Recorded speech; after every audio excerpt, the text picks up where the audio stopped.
Hey guys, Chuck Barone here, Tuesday, July the 12th, 2022. Welcome to the show. I want to thank everybody for being here, for tuning into the show, making the channel a super fast growing success. We really appreciate your guys' support, and we hope that we're delivering what you guys are looking for every day by tuning in. We appreciate it. In the markets today, well, it was a kind of a crazy day in the markets today, and we're going to get to why that was here pretty quickly. Real briefly, the stock market today was down across the board. A lot of pressure on stocks today. I think the market's kind of having that fear of the morrow. Tomorrow the CPI numbers will come out. I guess the market's anticipating those numbers not exactly being very pretty. So they're reacting and doing what markets do in bad news. The bond market, St. Jerome of Jekyll Island pulls off another miracle today. We have the 10-year down to 2.96%. It's just astounding to me. And let me tell you, some people have asked me in the comments why I say that. In the face of rising rates, when you have the overnight rate at 1.6%, to have that narrow of a spread between overnight and a 10-year rate is astounding, especially when you're considering they're going to be raising that overnight rate again this month, which the bond market usually prices in pretty quickly when they know these rates are going to be rising. So that's why I keep talking about how astounding this is in the market. It's hard for me to believe this is organic. I know there's a flood of money coming in from overseas in this flight to safety. I guess their definition of safety differs a little bit than mine and yours. But anyway, it's just the craziest market. Now today we had a total inversion where the 2-year is higher than the 5-year, which is higher than the 10-year. So now the bond yield is completely inverted. Now the reason this is important, guys, it's not an absolute 100% indicator of a recession, okay? Not. But what it does do is, well, let me just say that. Let me say it correctly. Every recession we've ever had since 1950 to today, before the recession was officially called a recession, had an inverted yield curve. That's why they look at it as such a bellwether of what's going to be happening in the economy. Moving on, the dollar today, wow, another phenomenal day. The market was basically flat in the dollar, but it is just dominating the world's currencies right now. It's the strongest by far. And the reason for that is because interest rates in the U.S. are higher than they are in Japan, and the higher they are in the Eurozone. And as a result, it's making the dollar have a tremendous amount of strength against those currencies, which are the ones they weight the heaviest in that dollar index. It doesn't reflect the dollar's buying power here at home, especially at the grocery store and the gas station. But the dollar is strong against the world's currencies, and what that's doing is putting the gold silver market, the metals market, under tremendous pressure. Gold was down again today to about $17.76. Silver down to about $19, down 1% today. This strong dollar is what's putting a ton of pressure on the silver and gold market, guys.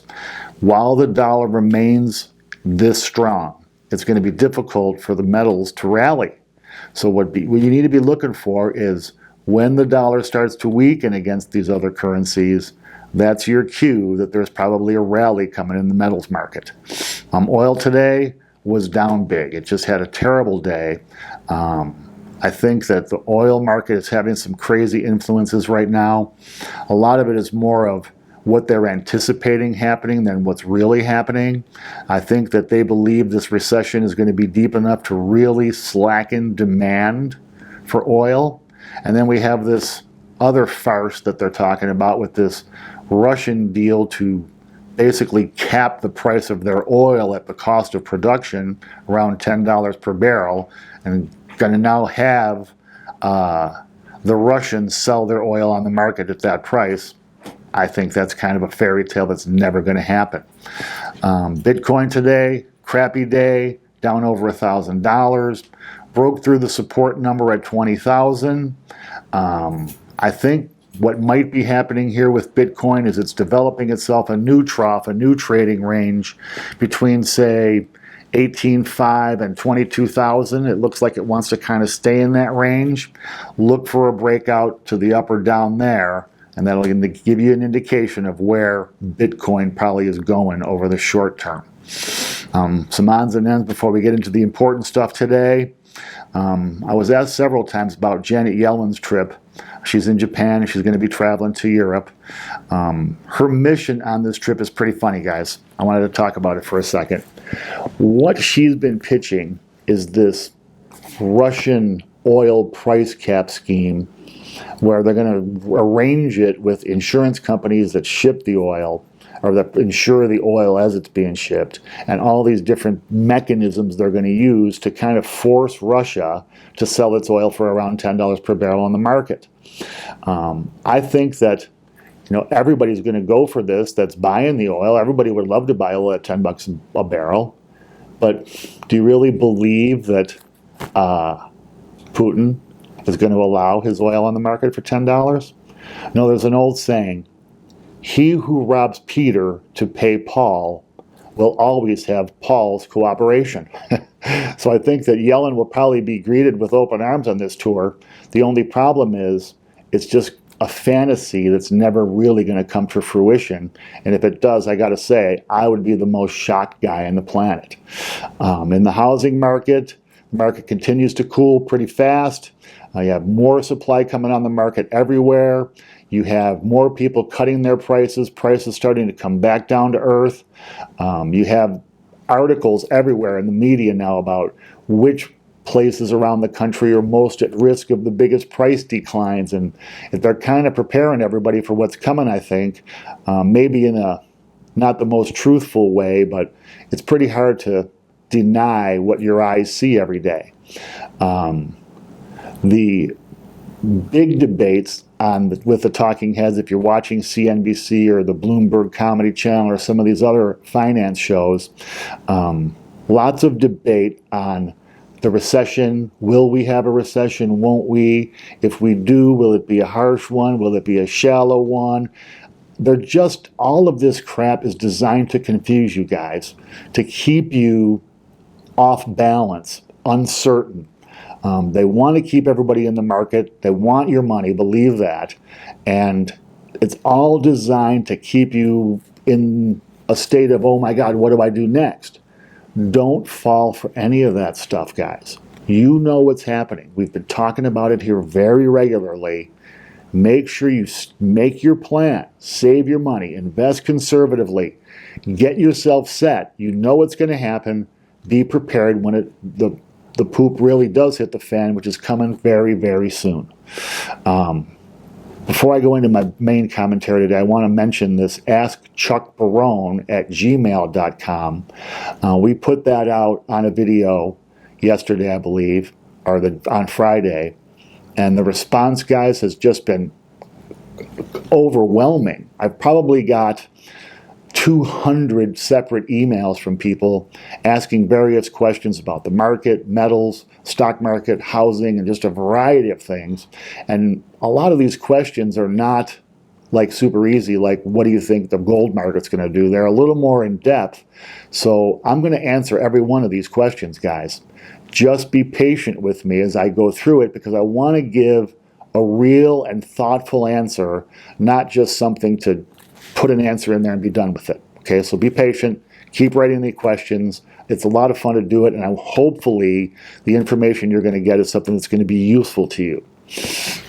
Moving on to the main subject for today. Yesterday's video was titled R.I.P. Middle Class. And in that video, I talked about the debt trap and how everything now is designed to keep you in perpetual debt, forever payments, from the most mundane things you do every day to your health care and everything else. I talked a little bit about how they're trying to create, rather than a middle class, a class of people who believe they're middle class, but in essence are drone debt slaves who just work to pay bills and stuff that's due. As they get their paycheck, it's all gone, paying off previous purchases and debt they have. Today I want to finish my thoughts on that. I don't want to be rambling on like I could have yesterday for an hour, but I want to talk a little bit today about some of the reasons why I believe people are falling into this debt trap so easily now, as opposed to the old school mentality that I was taught, that debt is bad and stay away from debt, and all the negative things about debt.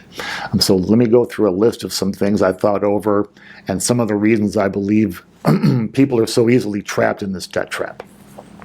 The first thing is people fall for this low payment scheme. You've probably seen it or even experienced it yourself. Think of, you go to the car lot and you want to buy a new Camry, and the car is, $35,000, and the payment on a 5-year loan is, $600 a month, and you're like, wow, that's a big payment. I'm not sure if I want to deal with that, plus the insurance. So what does the guy come up with? Well, good news. You can lease it for $400 a month. Really? I can have the same car for $400 instead of $600? Huh. Okay, great. So they sign up for the lease, guaranteeing that they will never own anything for their money. They're going to make payments, and in the end, they're going to give the car back, and in most cases, sign up for another 3 or 4 or 5 years of debt on a car lease. And it's not just cars, it's everything set up like that. Buy now, pay later. Look at the discount you'll get. No interest. There's a million ways to suck you into these payments. So kind of keep your eyes peeled on that stuff, guys. The second reason people fall into these debt traps, sadly, is because we have a super high divorce rate in this country. The fastest path to the poorhouse is divorce. The lawyers get the money, the couple breaks up, they split what's left, and you end up unhappy and broke. And it's now you have to start to build your life over from the remnants of what you had together separately, and it's twice as hard, obviously, to get back up, get back on your feet, rebuild your life, starting from divorce. People that stay together long term typically do much, much, much better over the course of their lives than people who don't. We have the education debt trap, which is it's just so sad now, because what they do is they make everybody believe you have to have a college education to get a good job. So people go in, they get these 4-year degrees, and at the end of the 4 years, they try to get the job, and guess what? There's really no jobs to have with a 4-year degree, because now everything requires a postgraduate degree. Well, you need to have a master's, you need to get your dental degree, you need to get your whatever, on and on they go with these postgraduate degrees, and they typically are what cost the colossal numbers, these giant student loan debts we see and hear about. Typically, most of that is for postgraduate studies, which, even though you're going to earn more money, you're going to be paying those loans forever and ever and ever and ever. It's horrible. Another reason is people decide they want to keep up with the Joneses. The neighbors got a new Mercedes, I got to get a new car. The neighbor's got a pool. Look at that guy or this guy. People want to keep up with what they believe is important, the appearance of wealth, rather than actually being wealth, having wealth. And people don't want to be patient anymore. Immediate gratification is the game now. So people want it now, not tomorrow. I'm not going to save. I want it now, so I'll take a payment for it. Then you have people don't understand finance, and there's no real way to be educated on it other than bumps and bruises, or trusting your money to other people, or to maybe actually even get into the industry. That's how I did it. So it's very difficult to accumulate wealth if you have no finance background and you have nowhere to get that background or to get that education, that experience, if you're on your own that way. Another reason people get into the debt trap is over the past 40 years or so, we've had completely terribly slow wage growth for the middle class. At the same time, everyday expenses have risen faster than the wage growth has. So what was once a very affordable power bill now is a cringe-inducing, bill in the summertime or in the wintertime, depending on your weather. Everything going up except people's paychecks, and There's a lot of reasons for that. No sense going into it. We all recognize that that's the reality of it. And hopefully that's getting corrected a little bit. But again, in this inflationary environment, better wages are not necessarily a good thing if they create that wage price spiral we talked about. Also, you have single parent households now. People, staying single. Maybe they've been divorced once. Now they're the single mom taking care of their kids. Very difficult to do. Single dads, just tough to do it, especially to try to raise a family, have a life, build a career, build wealth, and do the things you do. Doing it by yourself makes it obviously a lot harder.